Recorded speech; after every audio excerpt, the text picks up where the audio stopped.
오늘 이 시간에는 사도행전 2장 1절로 3절 말씀 속에 성령 강림의 태풍이라 하는 말씀으로 하나님 은혜 주시겠습니다. 지난주 저 남부지방을 중심으로 한 폭우와 그리고 강풍이 지역적으로 큰 피해를 직간접적으로 받았다는 사실을 뉴스를 통해서 볼 수가 있었습니다. 물론 대부분의 태풍 바람은 우리의 삶의 활력소가 되어서 윤택하고 향기롭게 하는 그런 보편적인 관례가 있죠. 그러나 태풍은 재난과 생명에 막대한 피해를 입히곤 하죠.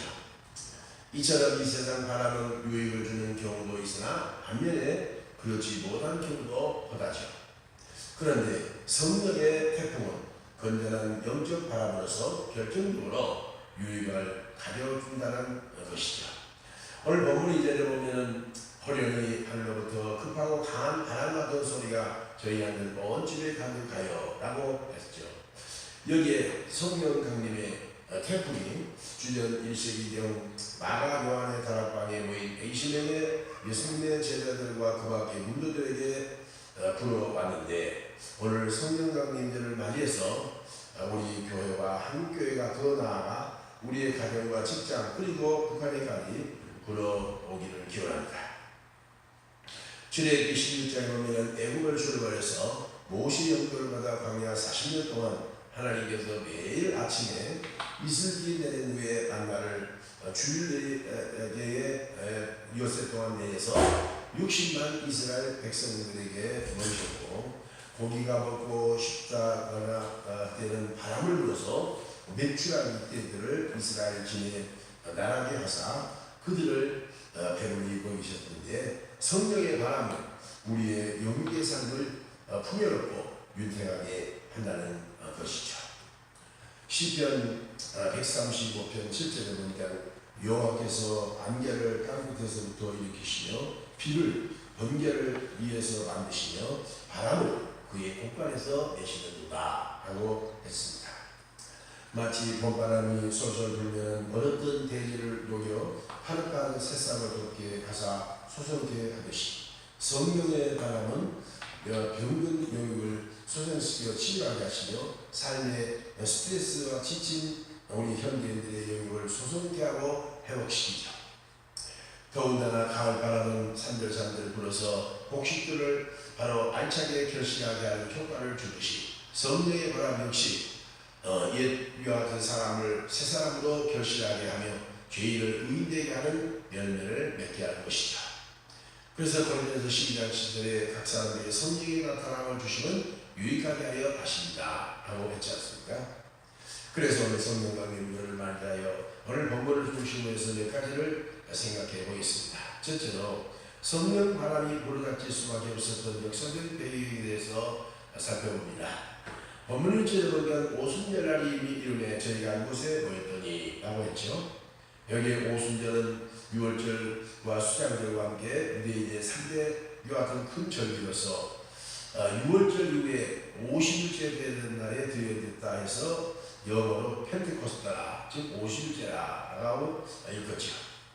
이날은 하나님께서 모세를 통해서 율법을 보내주셨다고 성경은 전했고요. 그 이후에 성령 강림이 예배했던 날이기도 하죠. 사실 성령 강림은 주전 8세기경 구약의 12소선자 중 하나인 요엘에게 예언했던 대로 이름이 성령시대의 도래를 예시했죠. 요엘서 1장 23절에 보면 시온의 자녀들아 너희는 너희 하나님 여호와를 인하여 기뻐하여 즐거워할지어다. 그가 너희를 위하여 피를 내리시되 이런 비를 너희에게 적당하게 주시니 이런 비와 느린 비와 전과 같을 것이다 하고 예언했습니다. 이스라엘의 팔레스타인 지역에는 1년 중 우기와 그리고 건기가 분명하게 구분이 되어 있어서 우기인 늦가을에와 그리고 이듬해 늦봄에 이렇게 임하고 나머지는 건기가 계속 되죠. 그러므로 우기가 오기 전 초가을에 밀이나 보리를 땅에 심으면 이른 비가 내려서 그의 싹들이 솟아서 그 위에 건기를 겨울 동안에 거쳐 이듬해인 초봄에 늦은 비를 뿌려서 밀이나 곡식들이 다시 결실을 해서 거두게 한 것이죠. 그런데 요엘서 예언대로 예수님이 십자가에 죽으시고 부활하신 지 40일째 승천하셨던 주님의 마지막 유언으로 분배했던 말씀이 다름 아닌 성령 세례를 받으라고 했거든요. 그래서 사도행전 4대 사도와 지모사 저에게 분부하는데 너희 예루살렘을 떠나지 말고 아버지 약속하신 것을 기다리라. 요한은 물로 세례를 주었지만 너희는 몇 달이 못해서 성령과 불로 세례를 주시리라 라고 했죠. 이 약속을 구해잡고 110명의 공도들이 요한의 마가다 방에 모여서 기도하는데 10일째 되는 날 오순절에 비로소 성령의 강림이 임했던 것이죠. 그러면 과연 성령님은 어떤 분이시죠? 요엘 선지자와 더불어서 요엘서 2장 23절에 이렇게 예언합니다. 그 후에 내가 내 신을 만민에게 부어주리니 너희 자녀들의 장래를 말할 것이며 너희들은 꿈을 꾸고 너희 젊은이들은 이상을 볼 것이며 그때 내가 내 신을 남녀와 여명에게 부어주리니 라고 했습니다. 한마디로 말해서 성령님은 꿈과 그리고 소망의 영이라는 말이죠. 그러므로 성령 세례 받으면 내 마음에 꿈꾸고 소망했던 일들이 성취가 됩니다. 예를 들어서 결혼을 앞둔 청춘 남녀들의 꿈과 소망은 무엇일까요? 원하는 이상형과 더불어 결혼해서 행복하게 사는 것이 꿈이겠고요. 또 병든 자들의 꿈은 건강을 회복하는 것이 바로 꿈이겠고요. 또 실패한 자들의 이와 같은 꿈은 성공이 바로 소원이겠고요. 가난한 역시 부자 되는 것이 꿈이겠죠.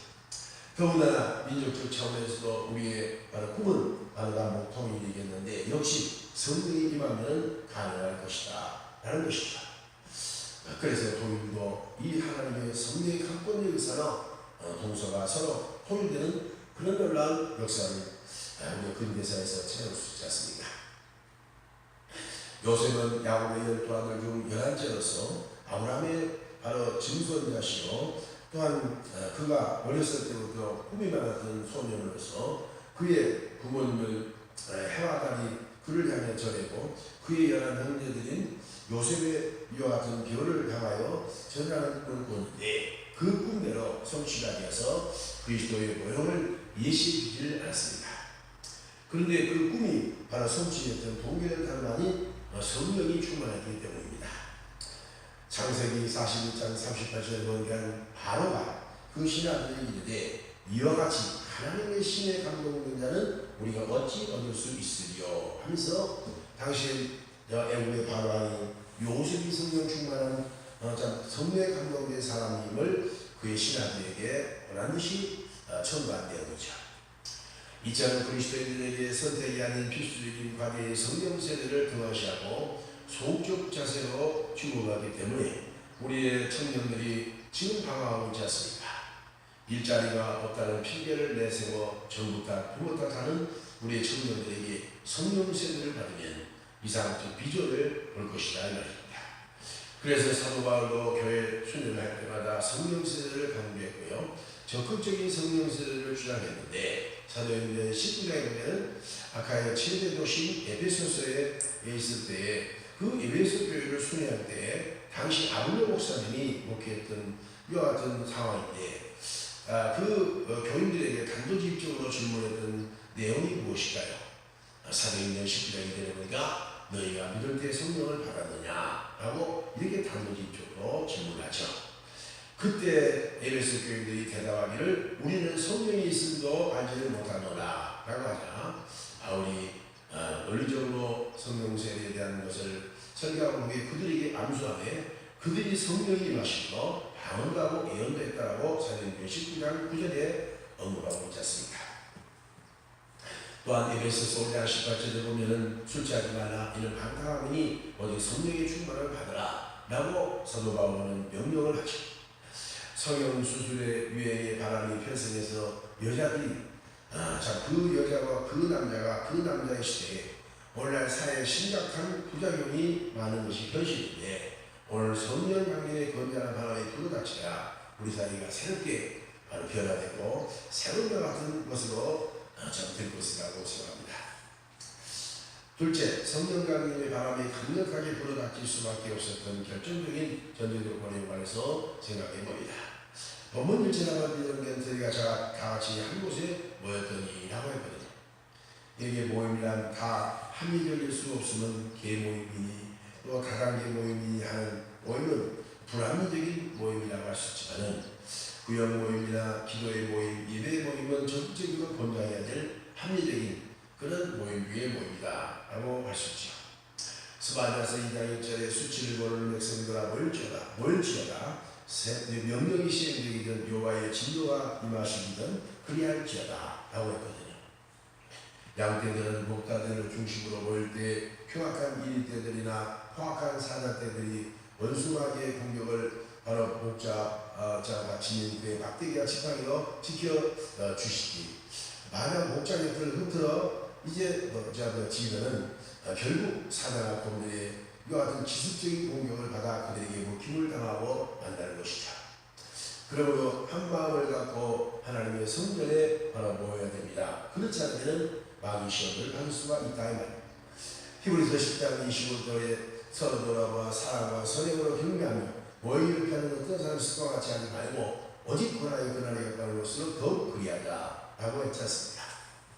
사무엘상 7장에 이스라엘 백성들이 사무엘 선지자라는 목사님 중심에서 미스바 광야에 모였을 때 하나님께서 큰 위와 같은 승리를 이스라엘 백성들에게 주었다라고 했고요. 느헤미야 8장에 70년 바벨론 포로 생활을 청산하고 바로 팔레스타인에 귀환했던 이스라엘 백성들이 에스라라는 목사님을 중심으로 해서 장로 모여서 예배를 드렸을 때에 큰 은혜를 얻었다라고 느헤미야 8장에 언급했고요. 열왕기상 18장에 보면은 주전 8세기경 선지자 엘리야를 중심으로 갈멜산에 모여 이스라엘 백성들 앞에서 바알과 아세라와 거짓 선지자들이 온전히 불을 이스라엘 땅에 하나님이 내려서 한기 비를 주고 3년 6개월 동안 비오던 이스라엘 땅에 열매를 맺히게 되는 놀라운 역사를 주셨다라고 야고보서 2장에 말씀했지 않습니까? 주일날이면 가족 애경사라는 핑계를 내세워 정기적인 예배를 참석 못하게 하는 유혹은 그 배후에 흉악한 사탄의 간교한 계기가 숨어있음을 깨닫고 우리가 일어나서 교회로 나오셔야 할 것입니다. 덥다라는 핑계와 춥다라는 핑계를 내세워서 교회에 한두 번 빠지면 영원히 빠져 타락하게 되고 큰 절망에 빠질 수가 있다는 가능성이 노하다는 사실을 우리가 명심해야 할 것입니다. 더군다나 모여서 감나무에 감떨어지기만 기다리는 자들이 되지 말고 감사와 기도 그리고 말씀을 바로 들으셔야 할 것입니다. 믿음으로 찬송하고 믿음으로 기도하고 믿음으로 말씀을 들으라 이 말이죠. 예수님께서 승천하신 후 일주일이나 기다려서도 주신다고 했던 성령 세례가 임하지 않자 처음에 승천하신 이와 같은 주님을 지켜본 500명 중에 거의 3분의 2에 가까운 380명이 다 재직으로 돌아가고 이제 겨우 110명만 남아서 10일 동안 단전히 오순절날에 모여서 기도를 했지 않습니까?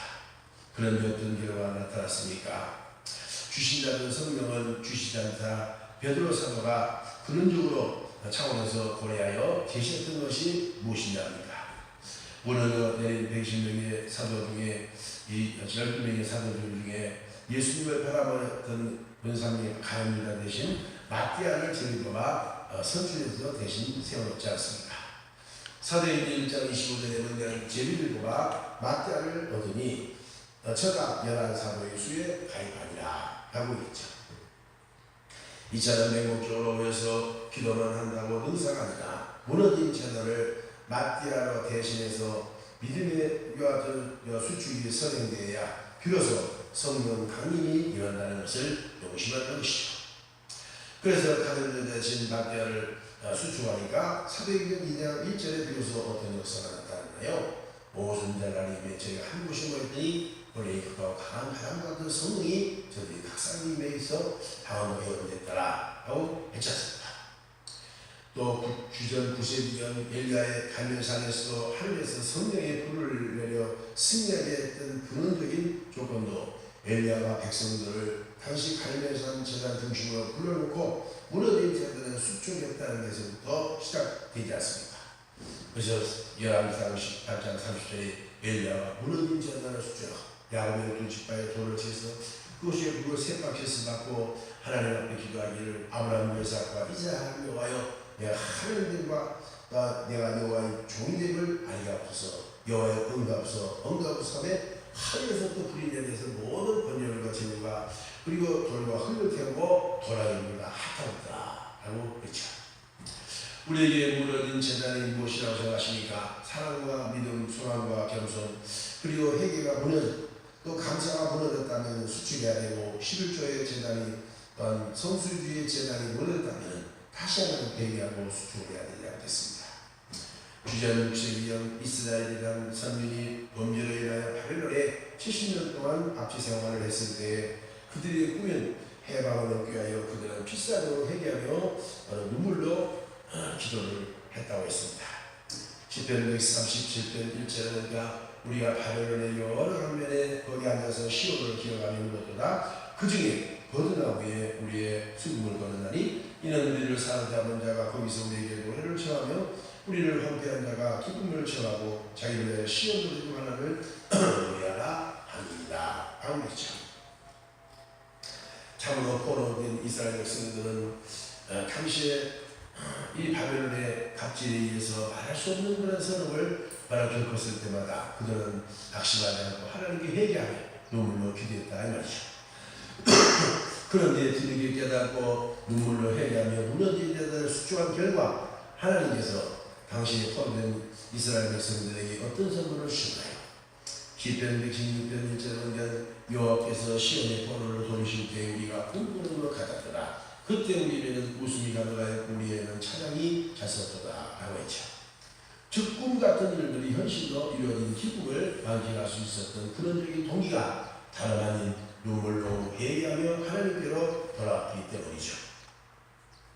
우리나라는 세계 유일의 분당국이라는 오명을 벗지 못하고 있는데 이런 국지적인 현상은 어느 나라를 끝없이 회개하여 하나님께로 돌아와야 하나님의 성령 강림의 바람을 불게 하사 휴전선을 철폐시키고 통일 한국의 기쁨을 회복하게 하실 것입니다. 사도행전 2장 38절에 너희가 회개하여 각각 예수 그리스도 이름으로 세례를 받고 제사함을 얻으라. 그리하면 성령을 선물로 받으리라. 라고 베드로의 설교를 듣고 감화감동되어 가슴을 치며 어찌하고 하며 절규하는 이스라엘 백성들에게 예진 핵심 메시지였던 것이지 않습니까? 뭉치면 살고 헤어지면 죽는다라는 차원에서 떠나서 이제는 바로 현 시대는 회개하며 살고 회개하며 죽는다라고 엇걸리는 시기가 되지 않겠습니까? 셋째로 성령 강림의 바람이 태풍이 불게 된 성격에 대해서 제가 생각해 봅니다. 본문 3절에 보면 불의 혀같이 갈라지는 것이 저희 각 사람들에 임하여 있더니 라고 했죠. 여기에 바람은 바람인데 그 바람의 성격이 다름 아닌 물이 아닌 바로 불바람이다 라고 기술하고 있죠. 찬송가 173년에 보면 불길 같은 성령이여 강발 우리에게 지금 강가에서 영광 보여주셔서 성령이여 임하사 내 영혼의 소망을 만족하게 하소서. 기다리는 우리에게 불러 충만하게 하소서 라고 했잖아요. 세번과 더불어 지난해 어렸던 겨울에 대지를 녹여버린 역사도 봄바람 바로 때문인 것이 성령의 바람은 어떤 구체적인 역사를 할까요? 첫째로 소멸합니다. 히브리서 9장 29절에 우리 하나님은 소멸하는 분이십니다. 11절 12장 29절입니다. 하나님이신 성령 대신에 불태워버리는 바로 소멸 역사를 지칭한다는 것이죠. 내 속에 죄를 태워버리시고 질병이나 근심, 걱정, 염려, 불안, 공포를 모조리 성령의 불바람을 받으면 태워버립니다. 제가 예수 믿게 된 동료도 일반인 질병으로 죽게 되었을 때 당시에 남자의 같은 명예할 수 있는 군복무도 하지 못하는 그런 여 같은 상황 속에 말할 수 없는 그런 동요에 처했지 않습니다. 그런데 약이나 주사 요법을 가지고 수약으로 해결 못했는데 1972년 12월 17일 당시 남산교회 부흥의 색상에서 성령의 불바람을 받고 획득하게 치료가 되어 건강을 회복하게 되어 주의 건강 요 같은 3년도의 길을 걷게 된 것이죠. 소독법 중에서도 제일 이상적인 소독은 불에 태워버리는 것이라 하지 않습니다. 마찬가지로 성령의 불세대를 받아 내적, 영적인 세척을 깨끗하게 하여야 될 것입니다. 시편 51편 10절에 하나님이여 내 속에 정직한 영을 참여하시고 내 안에 정직한 영을 새롭게 하소서 라고 했죠. 재활했을 때 시골에서 봄에 뱀들이 득실을 벌일 때 뱀들을 죽이기 위해서 뱀불 속에 돛이랑 불을 시퍼렇게 부어붙이면 순간적으로 뱀들이 우역우역 이 뱀 구멍에서 나오는데 흰뱀, 검은뱀, 붉은뱀, 또한 꽃뱀들이 나와서 논두렁이 가득하게 정상되어 거기에 이제 장도 콩도 심고 팥도 심는 그런 여 같은 옷으로 재활용했죠. 성령의 바로 불세를 받으면 내 속에 가득 찬 시기, 질투, 미움을 쫓아내고 사랑과 감사 그리고 기쁨으로 대신 채워주시고 또 음란과 의심 그리고 거짓도 내 마음속에 쫓겨내사 거룩과 그리고 믿음 그리고 진실한 마음으로 내게 대신 참 새롭게 하시죠. 에베소서 5장 8절에 너희가 전에는 어둠에 있으니 이제는 주 안에 빛이라 빛의 전을 전해하라 빛의 열매는 모든 착한 거룩과 진실함에 있느니라 라고 했었습니다. 다음으로 굳은 음식을 조리하죠.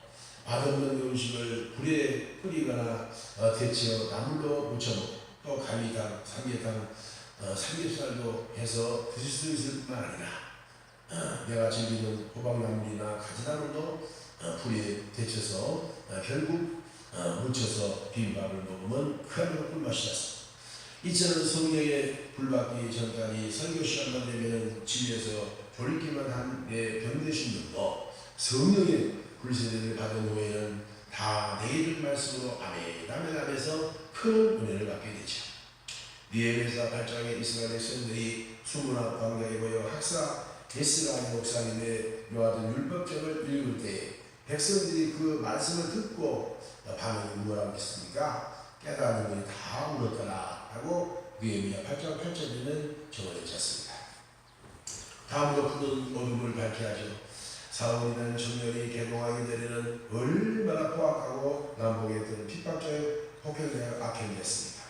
심지어 최초의 순교자 스테반 집사가 돌 맞아 죽을 때 결정적으로 그 장본인이 바로 사울이고 또 대제사장이 체포영장을 발급받아 다메섹에 의시되어 있는 기독교인들을 무자비하게 체포해서 그야말로 죽이고 감금시키는 그 장본인이 바로 사울아입니다.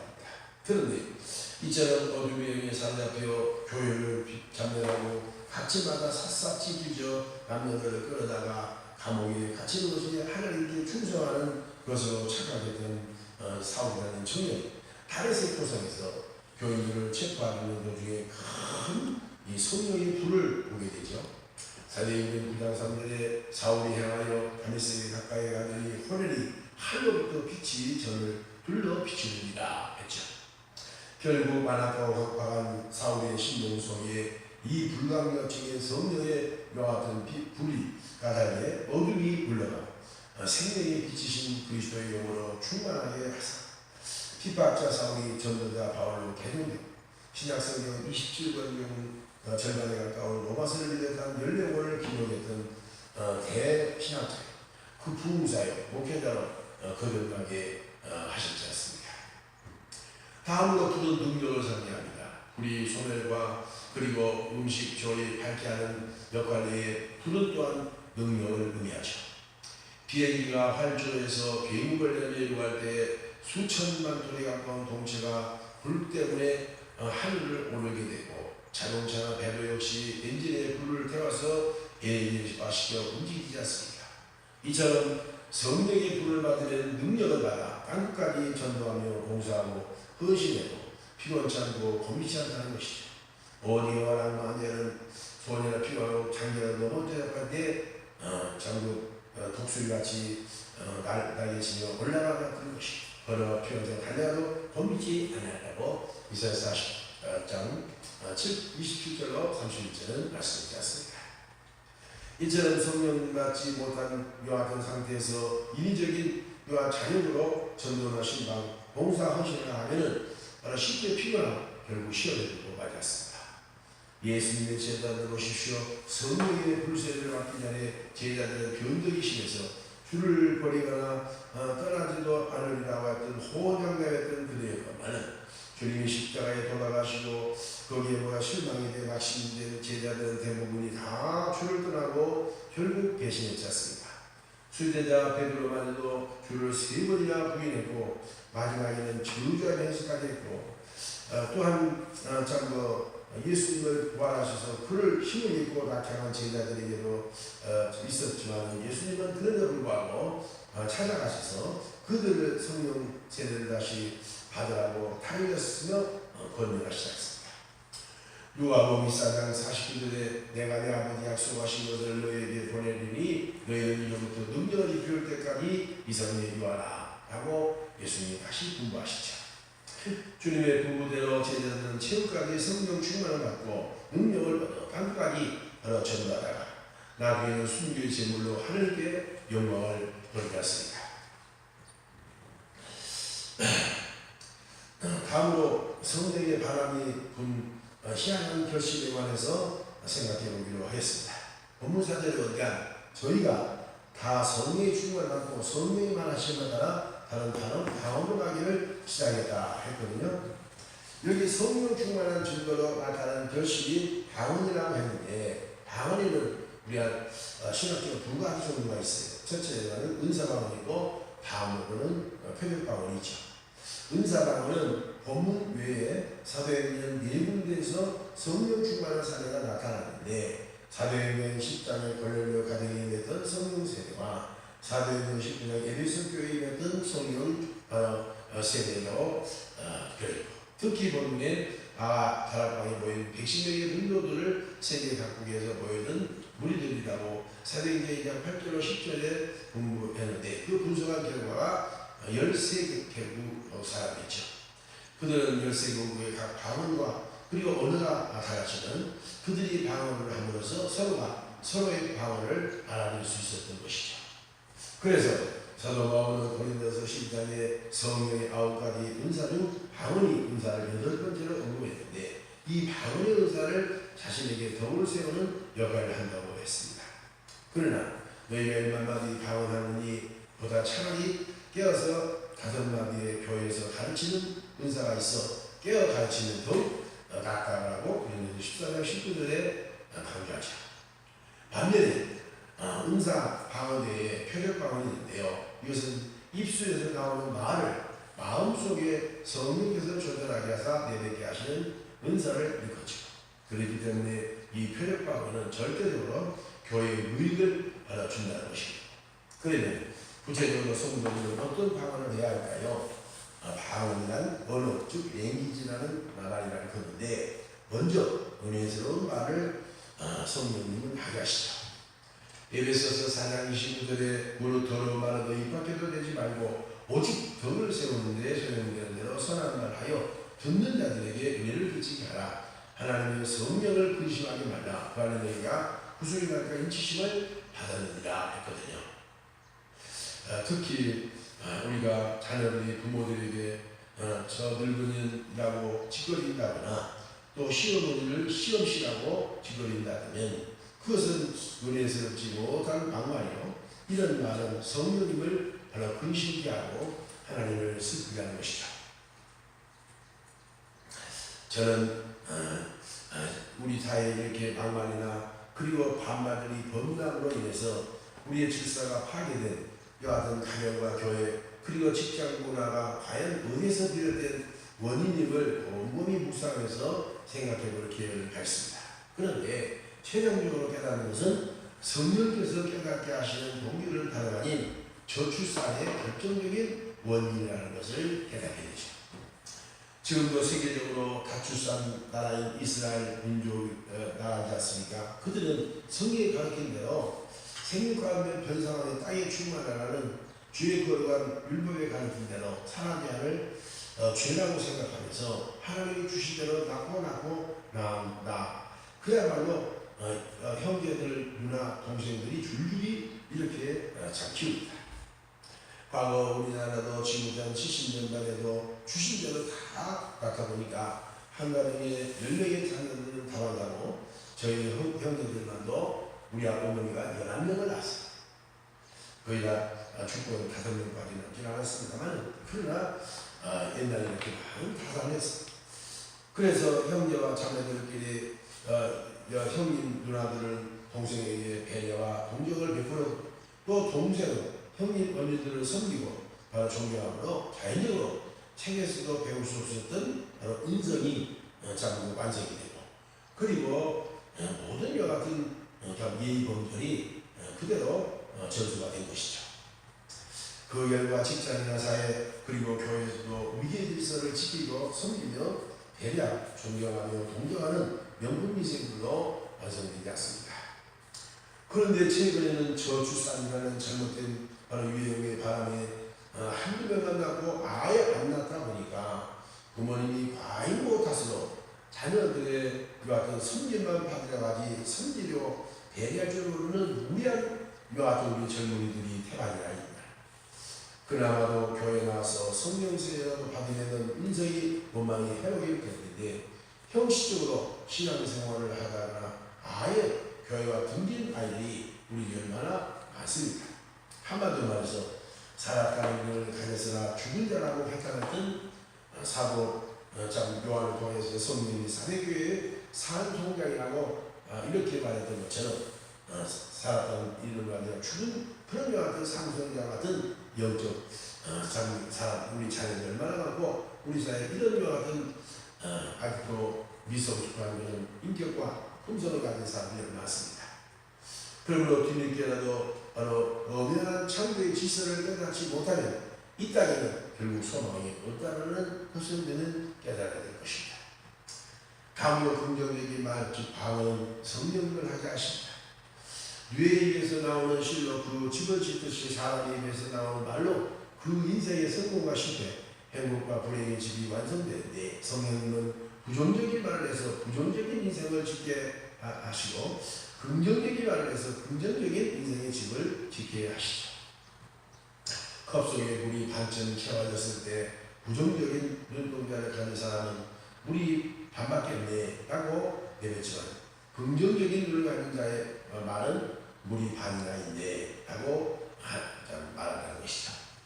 10가지 중 9이 불가능해 보이고 그 중 한 가지가 가능해 보이면 포기하지 말고 우리 아이들에게 9가지 부정적인 모습을 사랑으로 덮어주고 가능한 한 가지를 보면서 칭찬과 격려해 줄 때 세계적인 명품 인생들이 거듭나게 될 것입니다. 우리 항상 적극적이고 긍정적인 그런 말을 하시죠. 다음으로 정직한 말은 성령을 함께 하게 하십니다. 거짓은 사탄의 속성이요 정직한 말은 바로 성령의 속성이죠. 시편 84편 11절에 여호와 하나님은 해요 방패시라, 여호와께서 은혜와 영화를 주시며 정직히 행하는 자에게 좋은 것을 아끼지 아니하실 것입니다. 자식들이 거짓말로 부모를 감쪽같이 속일 때 부모된 내 안에 거짓이